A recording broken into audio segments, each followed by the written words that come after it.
Singkat saya ngomong ya, cerita yang kemarin ya. Kalau saya ceritain bisa nginep bapak di sini. Singkatnya apa? Beb, nanti pintu masuk ono beb, gerak-gerak depan 15 menit hancur deh. Itu ngomongnya di kantor pokoknya. Nanti setelah itu beb, majelis taklimnya Habib ini tempat acara hall, camal pengajian. Ini 15 menit hancur nanti. Setelah ini beb, makam Mbak Priuk 15 menit hancur gitu. Saya depan orang tua, saya bilang, Pak Wali Kota sampai ngomong jangan sembarangan. Insya Allah yang hancur bukan ini tapi Bapak nantinya. Nah saya ini nggak tahu Bapak Ibu. Saya pikir kan bohongan ngegertakin saya. Saya ngajari ngaji di sini sama anak kecil. Santri saya 60 orang ngajari ngaji. Nah tiba-tiba ada laporan, Bib, makam Mbak Priuk mau digusur. Kapan? Sekarang itu banyak ribuan Satpol PP kan. Itu Satpol PP ribuan Pak, jumlahnya ada 7.000 Satpol PP. Itu saya punya santri 60, anak kecil yang menang yang mana ini? Kalau Bapak punya durian sama ketimun diaduin, yang mejret adalah ketimunnya ya. Tapi pertolongan dari Allah Ta'ala. Nah santri saya, nah mereka 7.000 Satpol PP ini bukan hanya orang, tapi bawa alat gerak, beko. Tahu Pak beko Pak? Ya. Beko, bulldozer, gas air mata, senjata tajam, air water cannon, perik mata, tameng, helm komplit. Nah santri saya ke depan, itu bawa itu tuh alat itu tuh hadro. Apa orang Jawa bilang? Tebangan ya. Kalau saya hadro bilangnya. Ini bawa ke sono santri saya ke depan. Nah sampai depan itu berhadapan sama ribuan Satpol PP. Mereka udah siap. Dia bingung. Lu anak-anak kecil semua katanya. Udah gitu kecil semua kayak Pak Yai bersarung semuanya. Santri saya anak kecil begini bersarung semuanya. Nggak ada yang pakai celana.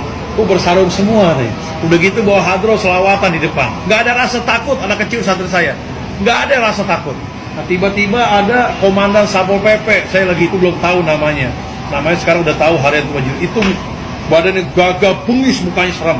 Itu bicaranya kasar Pak, bongkar, tidak ada makam wali-walian kata. Ya Allah ya Rabb, itu saya kaget terkejut, siapa yang mengatakan begitu? Itu kata anak kecil santri saya, komandan Satpol PP. Saya berdoa di depan, ya Allah ya Rabb, itu orang mengatakan begitu, ya Allah ya Rabb, berkat sir karomah Mbak Priuk itu biar kena ajab ya Allah ya Rabb. Itu begitu saya doa ngaminin anak kecil, itu jatuh Pak. Itu jatuh nggak bangun-bangun. Saya lihatin nggak bangun-bangun, digotong sama pasukan Satpol PP, digotong, dibawa kemana saya nggak tahu, di ambulan. Itu saya berdoa lagi, ya Allah ya Rabb, jangan dikasih bahaya tuh orang, jangan dikasih sehat, jangan dikasih sembuh, dan jangan dikasih mati dulu ya Allah ya Rabb. Sampai sekarang nih Bapak Ibu, komandan Satpol PP, kejadian 2010 sampai sekarang 2019, berarti udah 9 tahun, sampai sekarang itu komandan Satpol PP itu masih hidup, tapi yang geletak di kasur, nggak bisa bangun, nggak bisa duduk. Nah itu badannya gede, gemuk, itu habis badannya kurus, kotoran, beraknya di kasur, kencingnya di kasur, makan di kasur, itu kasurnya penuh dengan kotoran, makan keluar lagi, udah itu keluarganya udah angkat tangan capek, manggil lah Kiai Ustadz wilayahnya, suruh bacain Yasin supaya biar cepat mati katanya. Tapi nggak mati-mati sampai sekarang. Panggil dokter, suntik mati. Jangka berapa bulan, disuntik mati, nggak mati-mati. Akhirnya dimasukin ring yang harga 100 juta ke jantungnya. Itu ringnya itu keluar lagi. Nah dokternya ini agamanya Kristen, kata dokternya ini nggak bisa baik, harus minta maaf di makam Mbak Priuk katanya. Jadi dokternya ngomong begitu, nyaranin. Sampai sekarang nggak ada minta maaf seperti itu. Emang saya udah sakit hati juga Pak. Itu depan saya ngomongnya seperti itu. Singkat Bapak ya, ini sampai sekarang dia masih hidup, cuma badannya habis mereka. Nah yang megang beko nih, Satpol PP, itu begitu bergerak, mau ngancurin pintu masuk Gapura depan, tiba-tiba bekonya itu mati.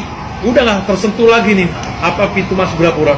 Mati, tiba-tiba mesinnya meledak, keluarkan api, kebakar, dia kaget terkejut. Begitu ngeliat ke depan, itu supir bekonya ngeliat orang raksasa, pakai jubah putih-putih, itu tingginya begitu dilihat 35 meter tingginya. Itu depan orang raksasa. Jadi ada gaib makam Mbak Priuk ini nungguin di depan. Ada satu orang di sini, 2 orang katanya mereka ngelihat. Yang Gapura kedua 2 orang, 1 orang. Itu kabur semuanya. Mereka loncat ngasih tahu, itu lihat ada orang raksasa, kabur semuanya. Nah mereka di sono di depan Gapura itu ngelemparin batu, mengeluarkan tembakan gas air mata. Nah gas air mata ini di alam kembang Priuk ini hampir 30 butir gas air mata, itu tidak ada yang meledak satupun juga. Diambillah santri saya anak kecil, diambil, dipegang, dilemparin ke Satpol PP, jatuh di Satpol PP, itu tiba-tiba meledak, mengeluarkan asap, perih semua matanya Satpol PP. Banyak ajaiban itu luar biasa. Mereka heran, perih, bubar semuanya.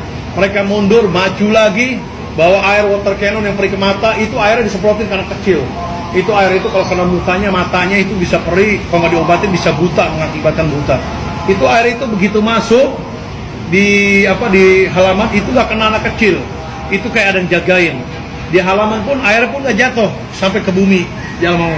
Itu nggak jatuh kayak dijagain. Tiba-tiba dari halaman keluar angin besar, itu air didorong sama angin berbalik lagi, yang tersemprot adalah Satpol PP. Perih semua matanya. Jadi banyak gaib Pak yang jagain di sini Pak, tolongin. Mereka mundur lagi, maju lagi, itu santri saya anak kecil ditembakin peluru tajam. Ditembakin peluru tajam, itu emang mau dimatiin saya sama santri saya hari itu juga. Peluru tajam yang mematikan, ibu sumpah saya demi Allah, demi Rasulullah, demi Quran. Mereka udah sediain ratusan truk berisi tanah merah. Itu kalau Habib mati di tempat, santri saya mati di tempat, itu hari itu langsung diuruk sama tanah merah tanpa disolatkan lagi, tanpa dimandiin lagi, tanpa dibungkuskan kapal. Tapi Allah punya perlindungan atas perlindungan. Itu begitu ditembak anak kecil santri saya kena badannya tapi nggak tembus, bajunya pun nggak bolong. Bajunya nggak bolong, nempel di baju jatuh, nempel di baju jatuh. Itu yang ditemukan peluru tajam ada 12 butiran peluru tajam kemarin kejadian. Itu alhamdulillah. Nah mereka bingung, maju lagi dihadapi lagi sama santri anak kecil di depan. Itu tamengnya dipukul belah dua, helmnya belah dua. Nah mereka bicaranya apa ngomongnya? Ini satrinya Mbak Prit mungkin dikasih ilmu sama Habibnya. Padahal saya nggak kasih ilmu apa-apa, ini cuma banyu tek, keripik singkong aja. Cuman saya di sini suka ngamalin baca Ijib Sakran. Ijib Sakran ini ada 3 lembar, ada 3 lembar. Cuman tukilannya saya ambil. Bacanya itu alfi 7 kali. La haula wala quwwata illa billah azim. 1000 kekuatan, tidak ada ya daya upaya kecuali kuatan dari Allah Ta'ala. Itu dipukul tameng yang anak kecil belah dua, belah dua. Bingung mereka mundur. Nah tiba-tiba santri saya di depan mendengar suara saya, teriakan saya, katanya suruh mundur, lari ke makam Mbak Priuk, jamaah semua anak-anak mundur deh. Ini saya belum pernah bilang mundur, itu kejadian perang kemarin, itu selalu takbir, Allahu Akbar, Allah. Cuman anak-anak santri saya ini bilang ada suara saya suruh mundur. Saya bilang kok pada mundur semuanya. Nah sebagian ke makam Mbak Priuk, ya udah saya suruh, udah jarak ke makam Mbak Priuk berdoa, munajat, wasilah, minta tolong. Nah saya sebagian berapa puluh orang di sini gerbang hijau. Saya itu udah ketakutan Bapak Ibu, udah serahkan kepada Allah Ta'ala, udah siap mati di sini tempatnya. Itu berdoa terus, saya jalan terus, ya Allah ya Rabb, berkat Sir Karoma Mbak Priuk, mudah-mudahan nih makam dijaga, jamaah dijaga. Nah rupanya mereka ribuan masuk Bapak, tapi nggak masuk kemari Pak, nggak masuk kemari. Ini dari Gerapura kedua ini 30 meter ke depan, itu begitu masuk stop, dia lari lagi sekecil-kecilnya keluar. Dia ngelihat katanya ada pasukan berkuda pakai jubah putih yang keluar dari makam Mbak Priuk, itu yang kecil. Itu ada pasukan berkuda, mereka lihat. Itu kabur keluar, saya lihat kok kabur semuanya. Jadi gaib ini yang lawan yang gaib. Itu mereka keluar semuanya. Nah begitu saya lihat ke anak kecil yang santri saya ke makam, itu di teras nggak ada yang berdoa. Itu pada geletak semua di kasur, katanya kayak dihipnotis. Saya giniin tangannya jatuh lagi, kok begini semuanya. Pada lemas katanya anak kecil, lemesnya katanya kayak dihipnotis. Katanya dilihat sama anak kecil pada ngomong semua, Bib, saya ngelihat kok banyak orang ribuan pakai jubah putih di makam ini penuh katanya. Jadi mungkin suruh istirahat dulu biar gaibnya keluar semuanya. Nah mereka lihat gaib tuh Pak, ngeliat pasukan berkuda ke jubah putih keluar. Begitu lari keluar, mereka ngeliatin ke atas, tiba-tiba makam Mbak Priuk ini mengeluarkan sinar berwarna emas bara. Itu sinarnya kejadian kemarin 2010 kemarin.